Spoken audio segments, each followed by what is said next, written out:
구약성경 욥기 39장 1절에서 12절까지 우리 한 목소리로 함께 읽겠습니다. 산 염소가 새끼 치는 때를 내가 아느냐? 암사슴이 새끼 낳는 것을 내가 본 적이 있느냐? 그것이 몇 달 만에 만삭이 되는지 아느냐? 그 낳을 때를 아느냐? 그것들은 몸을 구부리고 새끼를 낳으니 그 괴로움이 지나가고 그 새끼는 강하여져서 빈들에서 크다가 나간 후에는 다시 돌아오지 아니하느니라. 누가 들나귀를 놓아 자유롭게 하였느냐? 누가 빠른 나귀에 매인 것을 풀었느냐? 내가 들을 그것의 집으로 소금 땅을 그들이 사는 처소로 삼았느니라. 들나귀는 성읍에서 짖거리는 소리를 비웃나니 나귀치는 사람이 지르는 소리는 그것에게 들리지 아니하며 초장 언덕으로 두루다니며 여러 가지 푸른 풀을 찾느니라. 들소가 어찌 기꺼이 너를 위하여 일하겠으며 내 외양간에 머물겠느냐? 내가 능히 줄로 매어 들소가 이랑을 갈게 하겠느냐? 그것이 어찌 골짜기에서 너를 따라 썰애를 끌겠느냐? 그것이 힘이 세다고 내가 그것을 의지하겠느냐? 내 수고를 그것에게 맡기겠느냐? 그것이 내 곡식을 집으로 실어오며 내 타작마당에 곡식 모으기를 그것에게 의탁하겠느냐? 아멘. 할렐루야. 하나님의 은혜가 오늘 새벽에 하루의 첫 시간을 주 앞에 드리는 우리 믿음의 가족들에게 함께 하시기를 예수님의 이름으로 축원합니다. 이 하나님이 욥에게 말씀하시는 이 내가 아느냐, 내가 이러한 것들을 알고 있느냐, 너는 이것을 경험해 보았느냐라는 질문이 계속 이어지고 있습니다. 욥은 그 저 밖에 광활하고 큰 또 그런 우주와 자연의 신비, 또 우리의 주변에 참 흔한 우리가 참 익숙하다고 생각하였던 이런 가축들의 그런 모습들을 통하여서도 하나님은 계속해서 우리에게 질문을 하시는 거죠. 너는 이것을 알고 있느냐? 너는 이 지혜가 있느냐라고 계속 물어보시는 겁니다. 근데 가만히 생각해 보니까 욥의 입장에서도 그래도 참 나름대로 안다고 생각을 했는데 이 하나님이 질문하시는 것에 대해서는 이해할 수 없고 알 수가 없는 것이 참 많다고 그가 느껴지는 것이죠. 우리 인간이 아는 것이 대체 무엇일까요? 이 아는 것이라고는 사실은 거의 없습니다. 그러나 우리에게 가장 필요하면서도 우리가 가장 정확히 알고 있는 것이 하나가 있습니다. 무엇인가 하면은 앞에 모든 지식은 없어도 살 수 있지만은 우리에게 없어서 안 될 지식이 하나 있는데 이미 우리가 소유한 것이기도 하지요. 우리가 소유한 그 지식이 무엇일까요? 바로 이 성령님께서 말씀하시고 또 하나님께서 알려주시는 바로 이 성경 말씀, 바로 하나님의 말씀입니다. 근데 그 말씀이 무엇을 가리키고 있는가라고 생각해 보게 될 때에 그것은 모두가 하나님의 사랑에 대해서 우리에게 말씀을 하고 있습니다. 하나님은 이러한 분이야 라고 말씀을 하죠. 하나님은 이렇게 행하시는 분이야. 하나님은 이만큼 능력이 있으셔. 또 하나님은 이만큼 지혜로우셔. 말하지만은 결국 그 하나님의 모든 속성이 무엇을 향해 있는가 하면은 하나님의 그 사랑, 바로 그것으로 집중되어 있는 겁니다. 그래서 이 하나님의 사랑이 어떻게 우리에게 나타나게 되었고 어떻게 우리에게 놀라운 은혜를 주시게 되었고 또 그것이 그 사랑이 어떻게 우리를 영원한 천국으로 이끌어갈 것인가, 이 사랑에 대해서 이 성경은 말씀을 하고 있는 겁니다. 하나님의 사랑이 가장 정확한 것이죠. 우리가 알고 있는 제일 정확한 것, 누가 말해도 언제든지 말해도 전혀 틀리지 않는 것, 그것은 바로 하나님의 사랑입니다. 이외의 것은 모두가 사실은 몰라도 되는 것들이고 또 의지할 것이 못 되는 그러한 것들이죠. 오늘 있다가 내일 없어지는 것들을 오늘 우리는 움켜잡고 그렇게 살아가고 있는 겁니다. 이 사랑이 미움이 되고 또 미움이 사랑이 되는 것, 우리가 가장 신뢰하는 사람으로부터 배신을 당하게 되는 것, 우리가 알고 있는 이 세상의 지식들이 때로는 반대로 우리가 잘못 알고 있었음을 깨닫게 되는 것, 우리는 참 이 세상에서 몰라도 되는 것들을 너무나도 뒤집어지기를 밥 먹듯이 하는 그런 여러 가지 법칙들과 세상의 이치들을 오늘 우리는 움켜잡고 그것이 마치 진리인 양 그렇게 살아가는 것이죠. 하지만은 하나님의 사랑 외에는 무엇 하나 영원한 것이 없습니다. 오직 하나님의 사랑만이 영원한 겁니다. 하나님이 우리를 사랑하셨고 하나님이 지금도 우리를 사랑하신다는 그 사실만이 결코 변함이 없는 진리가 되는 것이죠. 그래서 우리가 의지할 수 있는 것이고, 우리의 신앙의 상태나 우리의 마음의 상태나 내가 어떤 형편에 처하든지 내가 어떠한 고난을 만나든지 상관없이 우리는 하나님을 의지할 수 있게 되는 바로 그 힘이 하나님의 사랑에서 나오게 되는 것이죠. 우리의 존재의 기초가 되는 것이 하나님의 사랑입니다. 이 데카르트라는 철학자가 오늘날 자신이 알고 있는 모든 것이 허무하다라는 것을 생각을 하게 됩니다.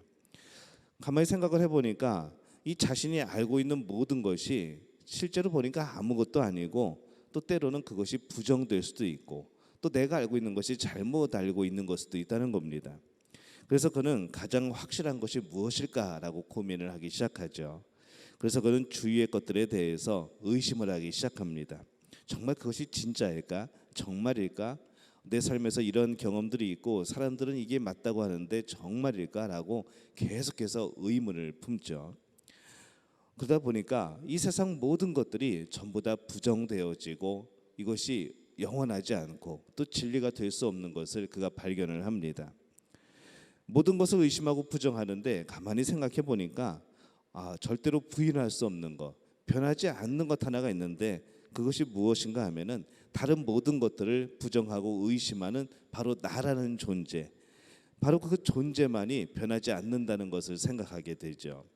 그래서 그는 모든 것을 나는 생각한다, 고로 존재한다 라고 그렇게 명제를 만들고 그의 모든 철학을 이끌어 나갑니다. 자, 그런데 그런 생각을 해보는 거죠. 과연 우리 자신은, 우리 신앙인으로서 우리 자신은 정말 믿음만 한 것인가?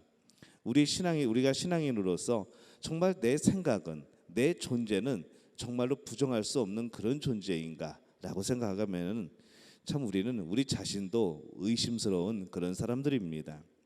잠잘 때 여전히 우리는 존재하지만은, 여러분 잠잘 때 여러분이 무슨 생각을 하겠습니까? 그냥 자는 것이죠. 이제 허점이 생깁니다. 내가 생각하지 못하는 것, 내가 인식하지 못하는 그 순간이 우리에겐 있다는 것이죠. 생각하는 우리 자신은 아주 불완전하고 때로는 엉터리 지식을 가지기 쉽고, 또 그런 존재라는 것을, 또 그런 연약한 존재라는 것을 알게 되는 겁니다. 그래서 우리는 늘 연약한 존재라는 것을 인정할 필요가 있습니다. 능력 주시는 하나님 안에서 모든 것을 할 수 있는 바로 그런 사람들이지만은, 우리 존재 하나로 놓고 보게 되면은 참 연약하고 교만한 그런 사람들인 것이죠. 내가 가장 확실히 잡은 한 가지, 그것은 무엇인가 하면은, 그래서 내 스스로를 의지하지 않고 내 생각하는 내 자체가 중심이 되지 않고 무엇이 중심이 되어야 하는가 하면은, 나를 사랑하시는 하나님, 영원히 나를 사랑하신다는 그 하나님의 약속, 그것은 내가 무의식이 되어도, 내가 잠잘 때에도, 내가 판단 의식이 없을 그때에도 하나님은 영원토록 나를 사랑하신다는 바로 그런 것을 믿는 믿음이 되어지는 것이죠. 여러분이 잠잘 때도 하나님은 여러분들을 돌보십니다. 여러분의 판단 의식이 없을 때에도 하나님은 여러분들을 가르치십니다. 여러분들이 아무 생각하고 있지 않아도, 아무 일 행하고 있지 않아도 여전히 하나님은 여러분을 위하여 일하고 계시는 것을 여러분 기억하시기를 바랍니다. 그러니 이 하나님의 사랑 말고는 무엇 하나 정확한 것이 없고, 하나님의 사랑 말고는 무엇 하나 영원한 것이, 믿을 만한 것이 없게 되는 겁니다. 지금 우리가 가장 확실한 것은, 나중에 내가 혹시라도 여러 가지로 판단이 흐려지고 여러 가지로 생각을 하지 못하게 될 그때라도 여전히 우리는 하나님의 사랑을 붙들어야 할 것이고, 그 하나님의 사랑은 우리와 함께 할 겁니다. 이 말씀은 우리의 모든 것을 확실하게 보여줍니다. 하나님의 사랑이 어떠한 것인가, 그것이 얼마나 우리를 깊이 이끄시는가, 얼마나 그것이 우리를 오래 이끌어 가시는가, 우리를 어디로 이끌어 가시는가, 우리는 이 말씀을 통해서 그 하나님의 사랑의 방향을 알 수가 있는 것이죠.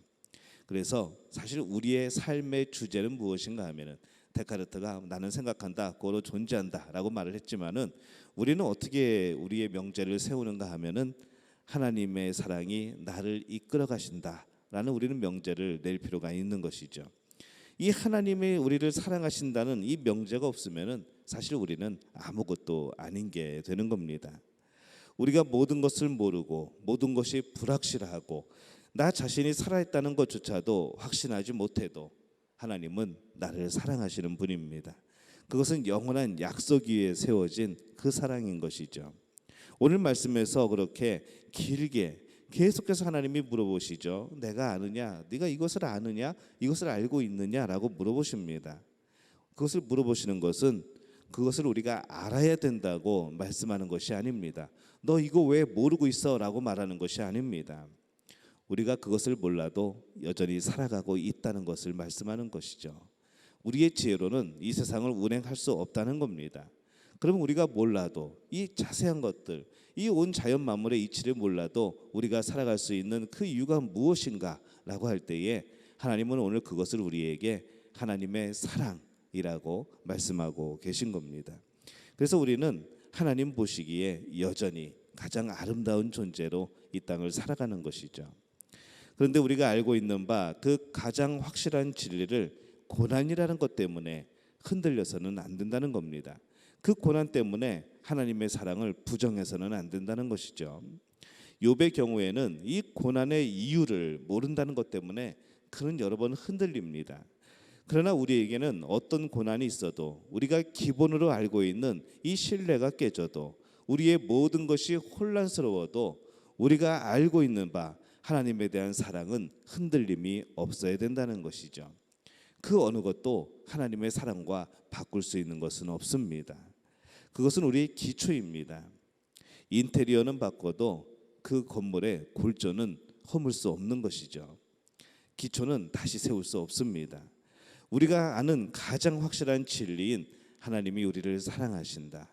그 하나님의 사랑, 이것을 우리가 가슴 깊이 새기고 이것을 중심에 기억을 하고 그렇게 살아가는 분들이 되시기를 바랍니다.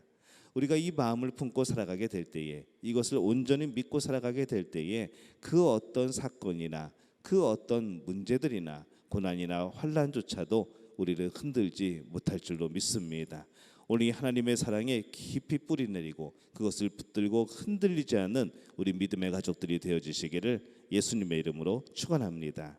제가 기도하겠습니다. 하나님, 은혜와 사랑에 감사합니다. 하나님의 사랑, 그 사랑이 우리를 살게 하심을 믿습니다. 그 하나님의 사랑이 오늘도 우리의 한 걸음을 내딛게 하심을 믿습니다. 오늘 그 사랑을 의지하여 하루를 시작하오니 오늘 하나님의 그 사랑 안에서 살아가게 도와주옵소서. 오늘 하나님의 그 사랑 안에서 놀라운 역사들을 경험케 도와주옵소서.